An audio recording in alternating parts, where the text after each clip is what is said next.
गरीब धनिया के ठेले वाला। ये क्या बोल रहे हैं भैया? पिताजी ने तो जमीन आधी आधी बांटी थी ना, कुएं के पास वाली मेरी और स्कूल के पास वाली आपकी। पिताजी गया और उनके पीछे उनकी कही बात भी चली गई। इस तरह होता है क्या भला? कागज पत्तर पर कुछ लिखवाया था क्या बाबूजी ने? किसी के हस्ताक्षर लिए थे? नहीं ना। अभी कल को वो कुआं वहां से हटाकर कोई पेड़ लगा दिया जाएगा तो पेड़ के पास की तेरी जमीन हो जाएगी क्या? कुएं के पास जिसकी जमीन रहेगी उसे खेती में बहुत मुनाफा होगा। मुझे जिस हिस्से में जमीन मिली थी पहले वहां सड़क थी, पर अब वहां स्कूल है, तो मुझे तो आज की तारीख में कोई फायदा ही नहीं हुआ। माफ कीजिएगा भैया, ससुर जी की बात मैंने इस घर में आपको ही बड़ा माना है, पर जो बात तय हुई थी सो तो तय हुई थी ना। अभी कुआं वहां से हटा भी दिया जाता तो क्या आप अपनी जमीन हमें दे देते? नहीं ना, फिर ये तो अन्याय है ना। घर के मर्दों के बीच में औरतों का इस तरह बोलना ठीक नहीं है।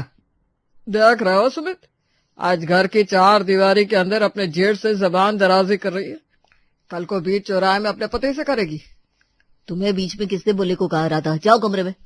माफ कीजिएगा भैया, ये तो कुछ भी बोलती है। उस कुछ भी का जवाब अगर मैंने अपनी कुछ भी में दे दिया होता ना देवर जी, तो इस घर में रहना आप दोनों के लिए दुश्वार हो जाता। जिस खेत से हमारे घर में दाल चावल आता है उसमें 8 घंटे आपके बड़े भैया काम करते हैं।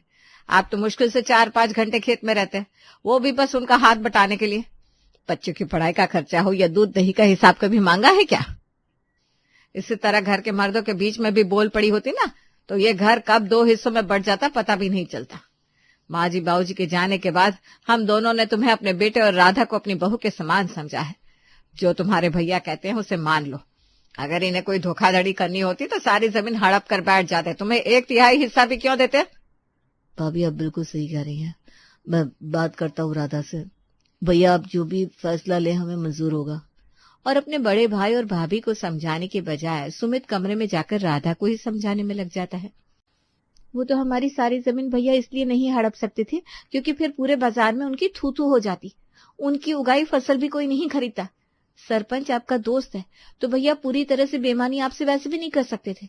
आपको अपनी जमीन के लिए नहीं लड़ना तो मत लड़िए। मुझे अपने पेट में पल रहे बच्चे की फिक्र है, उसके भविष्य के लिए मुझे किसी से भी लड़ना पड़े तो मैं लड़ूंगी। ठीक है, तो फिर जो इज्जत बाबूजी ने इतने सालों में कमाई थी उसे जाकर तार तार कर दो तुम। पर याद रखना, तुम्हें जमीन तो मिल जाएगी पर अपने पति से तुम हमेशा के लिए हाथ धो बैठोगी। और आज फिर अपने पति की बात सुनकर राधा को खामोश होना ही पड़ता है और कुएं के पास की 1/3 जमीन सुमित और राधा को सौंप दी जाती है। कुछ दिनों बाद एक सुबह सुमित राधा से कहता है, चलो मैं खेत के लिए निकलता हूँ राधा, फिर बाजार जाकर खरीदारों से बात भी करनी है। सभी के लिए नाश्ता तैयार कर दिया है मैंने, अब यहाँ बैठे क्या करूंगी? मैं भी आपके साथ खेत चलती हूँ। साथ में किसी मजदूर को लगाएंगे तो वो अलग पैसे ले लेगा, उससे अच्छा मैं ही वो काम कर दूंगी, घर में 2 पैसे बचेंगे। जमीन उतनी बड़ी नहीं रही कि मजदूरों की जरूरत पड़े।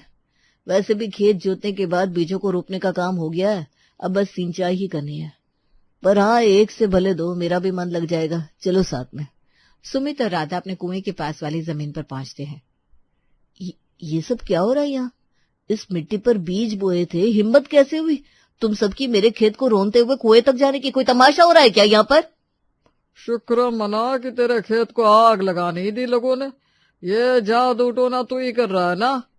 क्या बात हो गई मोहन भैया, मुझे बताइए, मेरा दिल बहुत घबरा रहा है। सब ठीक तो है ना? कुएं की चौखट पर नींबू मिर्च और सिंदूर मिला है, यानी कि कुएं पर कोई जादू टोना करने की कोशिश कर रहा है।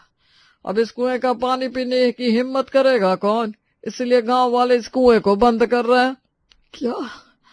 लेकिन दूसरे कुएं तो मेरे खेत से बहुत दूर है और मेरे लिए तो ये कुआं ही सिंचाई का एक माध्यम है। अगर ये कुआं बंद हो गया तो मेरे खेतों में पानी कैसे आएगा? मतलब यहाँ लोगों की जान पर बन रही है, पर तुझे इससे मतलब नहीं है, तुझे सिर्फ अपने खेतों से मतलब है। लोगों में बहुत गुस्सा है सुमित, अभी जबान बंद ही रख तो फायदा है, वरना पता चला सभी का गुस्सा तेरे पर फूट पड़ा और तेरी जो जमीन है ना, ये भी इस कुएं के साथ ढक दी गई। और बेकार में हुए झमेले में बेचारा सुमित परेशान हो जाता है। कुएं के पास की थोड़ी बहुत जमीन को चारों तरफ से बंद कर दिया जाता है और अंदर जाना मना है का बोर्ड भी लगा दिया जाता है। सरपंच जी से आपने इस बारे में बात क्यों नहीं की? कुएं को ढकने की बात हुई थी, हमारी जमीन का हिस्सा वो कैसे कुएं के हिस्से में मिला सकते हैं? हमारी जमीन पर थोड़ी ना किसी ने काला जादू किया था, और किया भी था तो मैं इन चीजों में नहीं मानती। पहले सिर्फ मेरे भाई के खिलाफ थी तुम, अब पूरे गांव के खिलाफ हो जाओ। देखता हूँ फिर कौन है रहने देता है हमें गांव में। मुझे तो समझ में नहीं आता, मेरे दुश्मन सब्जी की खेती कर रहे किसान है या फिर तुम। अपने देवर देवरानी के कमरे के बाहर खड़ी गरिमा सब कुछ सुन रही थी। इतना कुछ हो गया गांव में और मुझे खबर भी नहीं हुई, बताओ। अब समझ आया जीनी के पापा कहाँ खोए खोए थे। इस नींबू मिर्ची के चक्कर में अपनी जमीन का कुछ हिस्सा तो वैसे भी देवर जी खो चुके हैं, अब इस घर को भी अपने हाथ से जाता हुआ देखना पड़ेगा। रात को राधा रसोई में जाकर खाने की तैयारी करती है और सभी के लिए खाना लगाती है।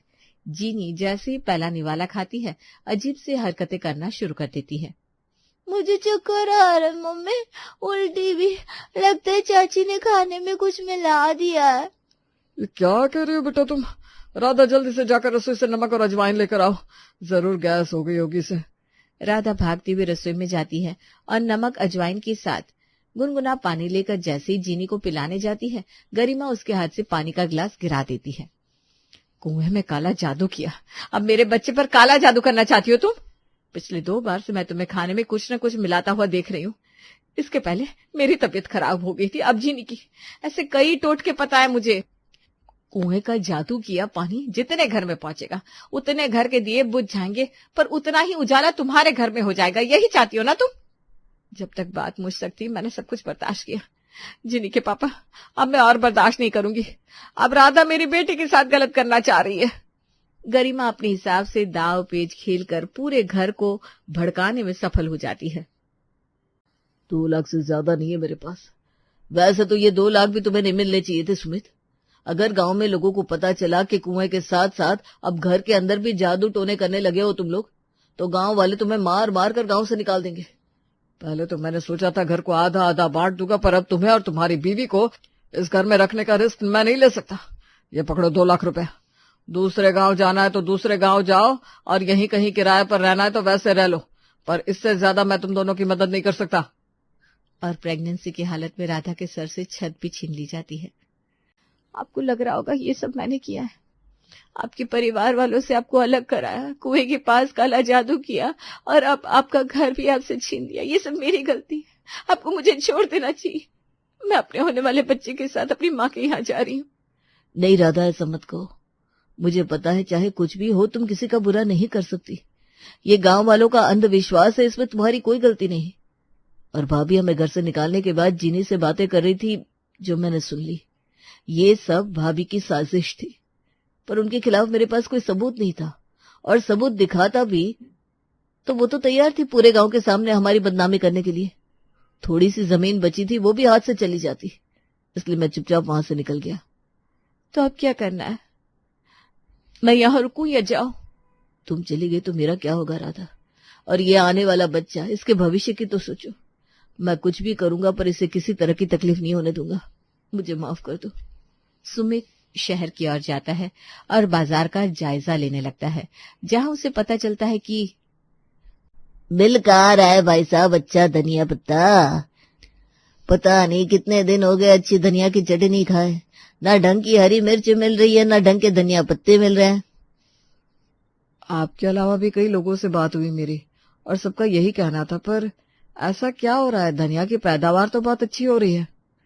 तो फिर ट्रांसपोर्टेशन की मिस्टेक हो गई है। सब्जी बेचने वाले एक बार में बहुत सारे धनिया उठा लेते होंगे, जो 3-4 दिन तक मार्केट में सेल होती होगी। रोज ताजे पत्ते अगर मार्केट में आए तो बात बने। ऊपर से बीच में वेयर हाउस का खर्चा, मीडिएटर का प्रॉफिट, सब्जियों के दाम भी तो आसमान पहुंच जाते हैं। मार्केट की खोज खबर लेकर धनिया के बीजों के साथ सुमित अपने घर लौट आता है। मैंने सोचा है कि हम एक ठेला खरीदें।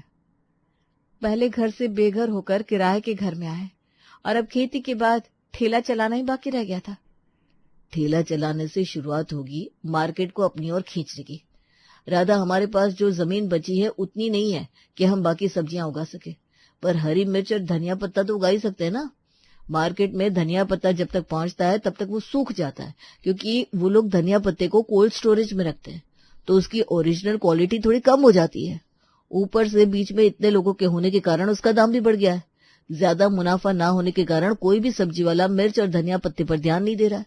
ऐसे में अगर हम इनकी अच्छी उपज कर ले तो बहुत अच्छी कमाई हो सकती है। मतलब कि खुद उगाएंगे और खुद बेचेंगे? हाँ, क्यों नहीं। ठीक है, फिर मैं तैयार हूँ। जब आप बाजार में ठेला लेकर निकले होंगे ना, तब मैं फसल का ध्यान रखूंगी। वरना जिस हिसाब से यहाँ के लोगों ने हमसे बैर पाल रखा है, कोई ना कोई अपना दिमाग लगाने जरूर आ जाएगा। और फिर सारी फिक्र छोड़कर अपने बिजनेस को बढ़ाने में राधा और सुमित लग जाते हैं। 2 बित्ते की जमीन में धनिया पत्ती और मिर्च के अलावा और उगा भी क्या सकते थे तुम। बिल्कुल सही काम चुना है तुमने अपने लिए सुमित। वाह तेरा बड़ा भाई, दाल चावल सब्जियां क्या कुछ नहीं उगा रहा, और यहाँ तू बेचारा बने हुए दाल के ऊपर छिड़कने भर धनिया पत्ते लगा रहा है। इतने में तेरा हो जाएगा गुजारा? अरे क्यों नहीं होगा भाई, 2 तो लोग हैं, आगे जाकर कोई खर्च की फिक्र नहीं है, ना अपना घर है ना बाल बच्चे। सारी खेती करने के बाद अगर कोई कोना बच गया तो वहां लोग धनिया के बीज छिड़क देते हैं, और यहाँ तो धनिया की ही रोपाई सिंचाई हो रही है भाई। आप लोग वही है ना जो ढाबे पर जाकर अलग से धनिया पत्ते का तड़का लगाने को कहते हैं, और आज हमारी जमीन पर खड़े होकर हमें ही सुना रहे हैं। कहीं कुएं पर वो काला जादू आप लोगों ने ही तो नहीं किया था ताकि हमें कुएं का पानी न मिल पाए, हमारी जमीन भी छोटी हो जाए? क्यों मोहन भैया, इनके काम से सबसे ज्यादा जलन तो आपको होती थी। खेत पर क्या ले आया अपनी बीवी को तू? ये तो मर्दों की तरफ बोलने लग गई। अभी मर्दों की तरह हाथ भी चला देगी। मेरे हाथ की पड़ गई तो फिर भी बच जाएगा, पर तू औरत के हाथ की पड़ गई ना तो पूरा गांव मिलकर मारेगा तुम दोनों को। तो भलाई इसमें कि यहाँ से चले जाओ। कुछ दिनों में पूरा खेत धनिये के पत्तों और मिर्च से भर जाता है। अब बस इस धनिया की गठर तैयार करके ठेले पर रखना है। जितनी गठरी आप ले जा सकते हो उतनी मैंने पहले ही तैयार कर दी है, ठेले पर रख लो। मैं यहाँ खेत पर रहूं, वरना पता चला हमारी मिर्चियों के साथ किसी ने नींबू रख दिया और इस बार किसी काले पीले जादू का नाम लेकर हमारे खेत को निकल गए। सुमित ठेला लेकर बाजार चला जाता है और यहाँ राधा कुएं की ओर जाकर इधर उधर देखने लगती है। बताओ, कुआं तो अभी भी बंद पड़ा है, तो लोग मेरे पास पानी का गैलन लेने क्यों नहीं आ रहा? अरे भाई, तो गांव में एक चापा नला भी तो है। जिस तरह से इसे बंद करवाया है वैसे उसे भी बंद करवाना पड़ेगा। उसके बाद किसी के पास बिल्ला ब्रदर्स की दुकान पर आकर पानी खरीदने के अलावा कोई चारा नहीं बचेगा। तो मान लो आज रात चापा नल पर भी उस रात की तरह हमने सिंदूर, नींबू, हरी मिर्च रख दी और ये सब तालाब जाकर पानी भरने लग गया, तब तालाब पर भी जादू करोगे क्या? जरूरत नहीं पड़ेगी। तालाब का पानी ज्यादा से ज्यादा कपड़े धोने और नहाने में इस्तेमाल किया जा सकता है, खाना बनाना और खाने में तो नहीं। उसके लिए तो सबको आपके पास ही आना पड़ेगा।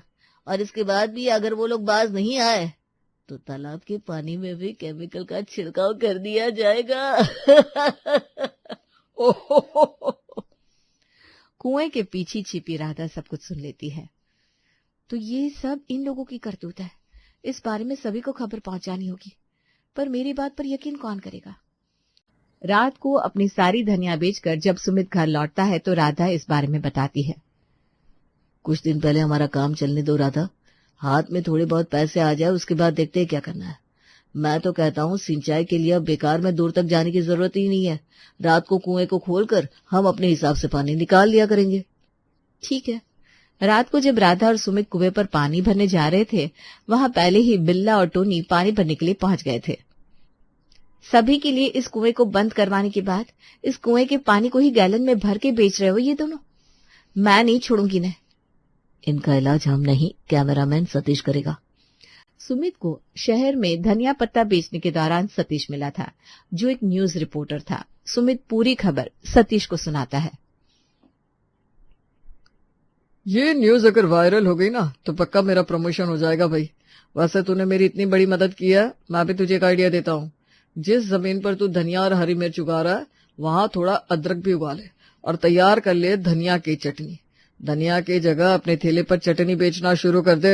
शहर की भाग दौड़ में औरतें चटनी पीसना ही नहीं चाहती, और ऐसे में गांव के सिलबट्टे पर किसी को पीसी पिसाई चटनी मिल जाए, आहा, कौन नहीं लेगा। इस बिजनेस का कोई कॉम्पिटिटर भी नहीं मिलेगा। फिर तो देख ले सतीश, दूसरा वायरल न्यूज गरीब धनिया के ठेले वाले का ही ना बनाना पड़ जाए। यहाँ सतीश अपनी स्टिंग ऑपरेशन शुरू करता है और वहां राधा चटनी की तैयारी। आप छोड़िए ना, मैं हूं ना, मैं कर लूंगी। 7वां महीना चल रहा है तुम्हारा, और कितना काम करोगी? आराम करो राधा। अब तो आराम कुछ हासिल करने के बाद ही करूंगी मैं। भैया और भाभी के घर के सामने अगर उनसे भी बड़ा घर नहीं बनाया तो क्या कमाया। वहां टेंशन फ्री बंसी मजदूरों पर खेत का काम छोड़कर अपने बीवी बच्चों के साथ मजे कर रहा था। दूसरी तरफ सुमित दिन रात एक कर रहा था। बिल्ला का पीछा करते हुए सतीश बंसी के घर पहुंच जाता है। आपके देवर देवरानी को कुएं के पास के जमीन के कारण फायदा ना हो, इसलिए आपने मुझसे इतना कुछ करवा लिया। अब मेरी शर्त के पैसे। अरे काहे के पैसे? उसी कुएं से पानी निकाल कर सभी को मुंह मांगी रकम में बेच रहे हो तुम। अब निकलो यहाँ से। पैसे की लालच में लोग कितना गिर जाते हैं। अपने देवर की जमीन की वैल्यू कम करने के लिए पूरे गांव वालों को पानी से दूर कर दिया गरिमा ने। और अगली सुबह न्यूज हेडलाइंस के साथ गांव में पुलिस की टीम पहुंच जाती है। ये मैंने भैया के कहने पर किया था, हमें छोड़ दीजिए साहब। ये लोगों के बीच डर पैदा करवाना, ये सब गरिमा भाभी का आइडिया था। मुझे छोड़ दीजिए साहब। सभी के सामने बंसी और गरिमा की थू थू हो जाती है। उनका घर उनसे छीन कर दोबारा राधा और सुमित को सौंप दिया जाता है, जहां वो अपने बच्चे को जन्म देती है।